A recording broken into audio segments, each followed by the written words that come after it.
La Cour de cassation est fière et heureuse en cette journée du 8 mars 2021, consacrée par l'ONU comme étant la journée internationale des droits des femmes, de mettre à l'honneur ces dames qui contribuent à l'avancement du pouvoir judiciaire.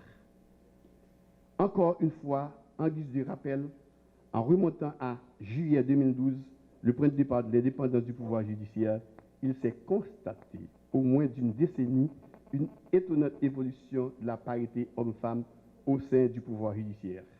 C'est ce que justifie cette prouesse à lui accomplie du faible pourcentage de 3% de femmes de la magistrature en plus de 200 ans d'histoire, à plus de 12% en moins d'une décennie. Dans le souci de promouvoir l'égalité et la parité entre les genres, je dois souligner en passant que le Conseil supérieur du pouvoir judiciaire a élaboré et publié un document tiré politique genre du pouvoir judiciaire. À travers ce document, le Conseil expose les avancées faites en la matière et les mesures prises pour une augmentation du nombre de femmes œuvrant au sein du pouvoir judiciaire, car cette institution, organe d'administration et de gestion du pouvoir judiciaire, croit que les femmes devraient bénéficier des mêmes chances et des mêmes opportunités offertes à tous, nonobstant son sexe, sa classe ou son rang social, quitte à ce qu'elles soient dans l'obligation de pratiquer ce qu'il convient d'appeler une discrimination positive en faveur des femmes. Aujourd'hui, en cette journée internationale du 8 mars 2021, le parquet près la Cour de cassation, au nom de tous les parquets près les juridictions des autres cours et tribunaux de la République, par mon organe, salue une fois de plus cette opportune cérémonie de séjour en l'honneur des femmes et apporte sa solidarité à toutes et à tous, personnes physiques ou morales, qui luttent pour une réelle et totale libération de la femme. Ce faisant, la Cour de cassation croit contribuer au progrès du genre humain pour répéter in fine l'immortel Aragon, la femme est l'avenir de l'homme. Vous ne sauriez imaginer combien je suis heureux de pouvoir réunir ce matin à la Cour de cassation de la République des femmes et des hommes de loi, des magistrats, des auxiliaires de justice, des membres de la société civile et de la presse. Je suis certain qu'à chaque fois que des gens de bien se réunissent à l'occasion d'une activité quelconque pour échanger leur point de vue et resserrer leurs liens, en tant que filles et fils d'une même nation, cela ne fait que nourrir l'espoir en un lendemain meilleur. Je dis bien espoir en un lendemain meilleur, car la jeunesse haïtienne, pour répéter notre grand chanteur et compositeur Ansi Desroses, a besoin d'espoir.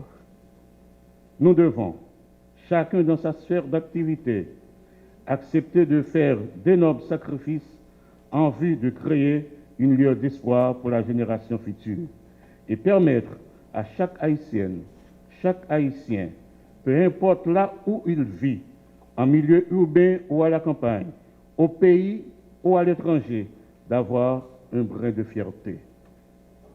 Il n'est pas normal que le rêve de presque chaque Haïtien est de laisser le pays pour pouvoir améliorer leurs conditions de vie.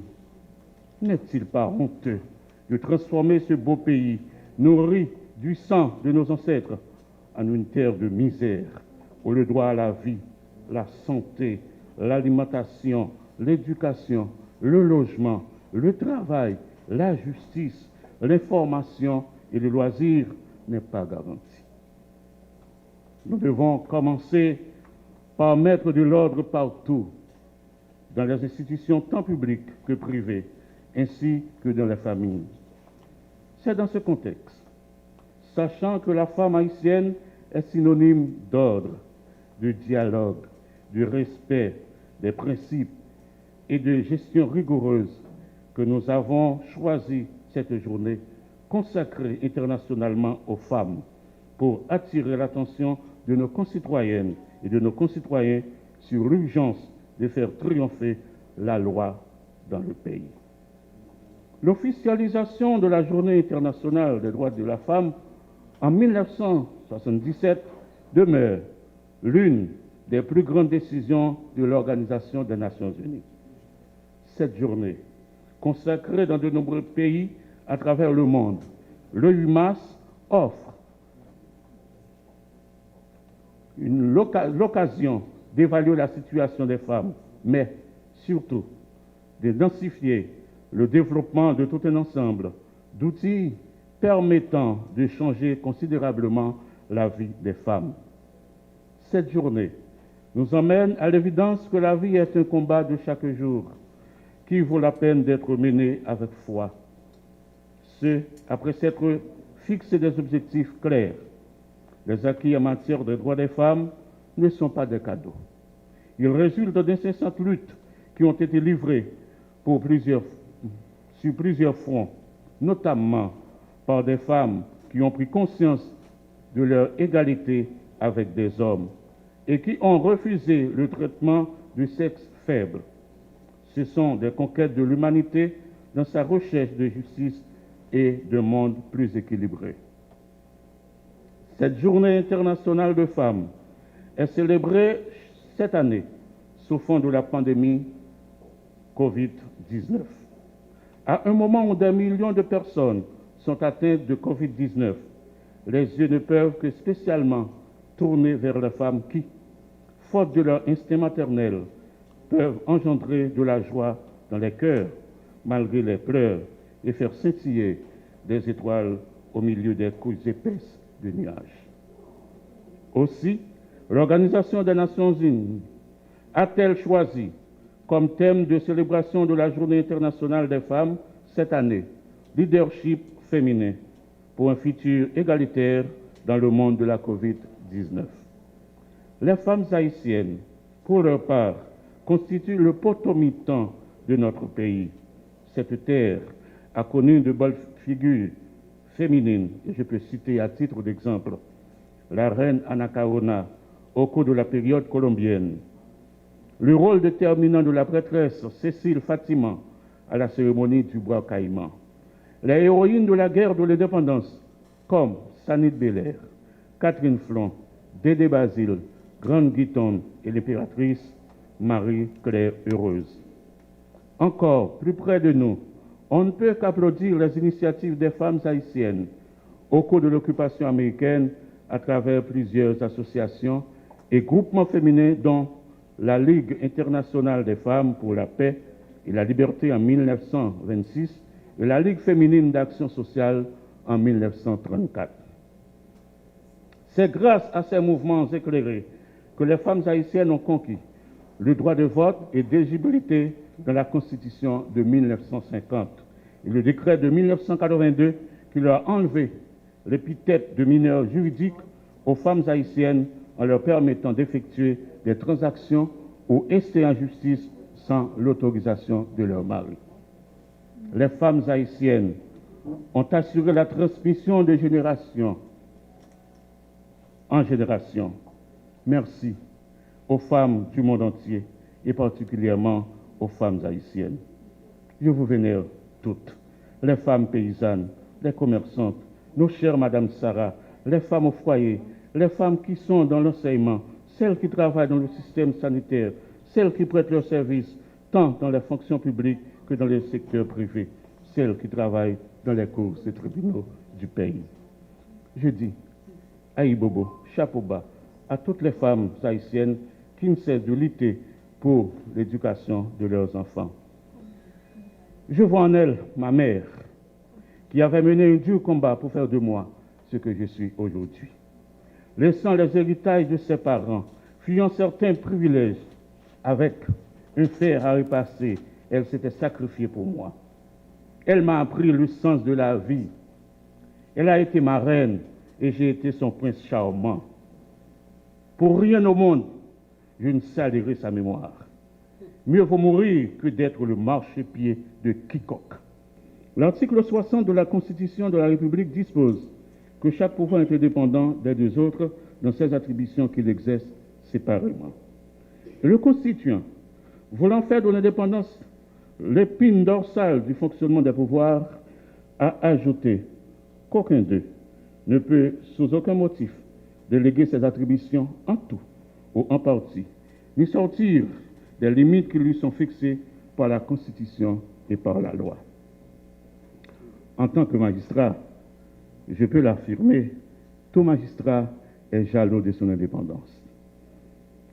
Je ne suis pas et je ne serai jamais amarré sur la table de quiconque. Je ne le ferai ni pour de l'argent ou le pouvoir. D'ailleurs, les deux ne m'intéressent pas. De plus, je ne saurais hypothéquer l'indépendance dont je jouis en tant que magistrat pour une quelconque faveur.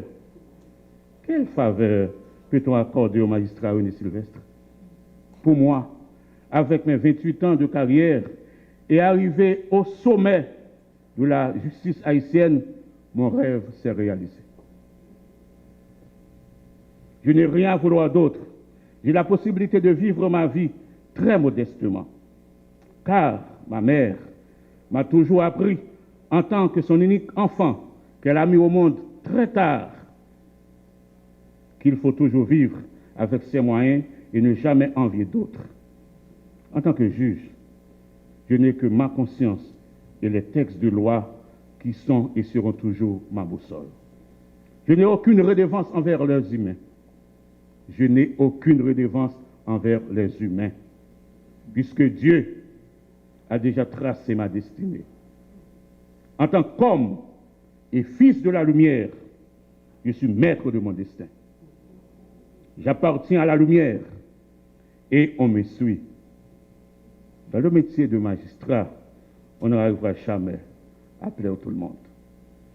Le CSPJ, qui a la mission d'administrer et de contrôler le pouvoir judiciaire, n'accepte pas et n'acceptera jamais que notre pouvoir empiète sur l'indépendance du pouvoir judiciaire, ce sous aucune forme. Le CSPJ, en tant qu'institution, croit que l'indépendance du pouvoir judiciaire est une exigence d'une société démocratique moderne.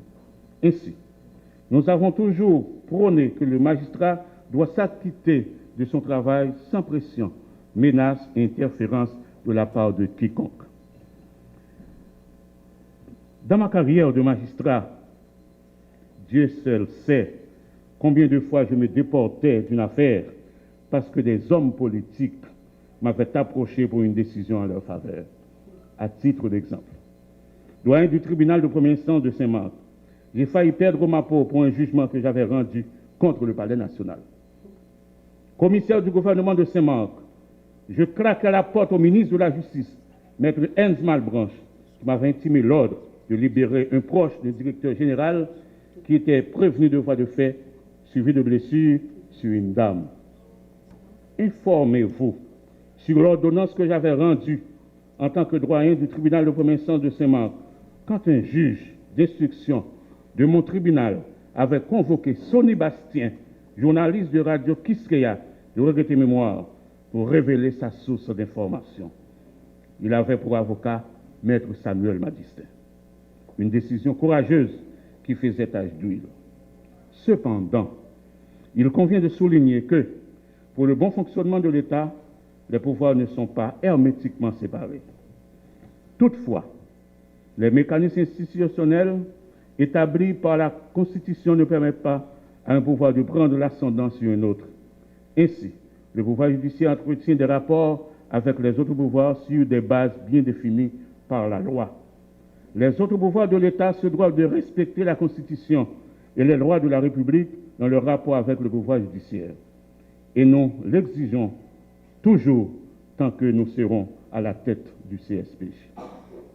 Dans le souci de garder intacte l'indépendance du pouvoir judiciaire, j'ai toujours profité de chaque occasion pour rappeler aux magistrats de rester dans les limites de leurs attributions et de s'abstenir d'entretien des relations inappropriées avec les membres des autres pouvoirs et avec les parties au procès.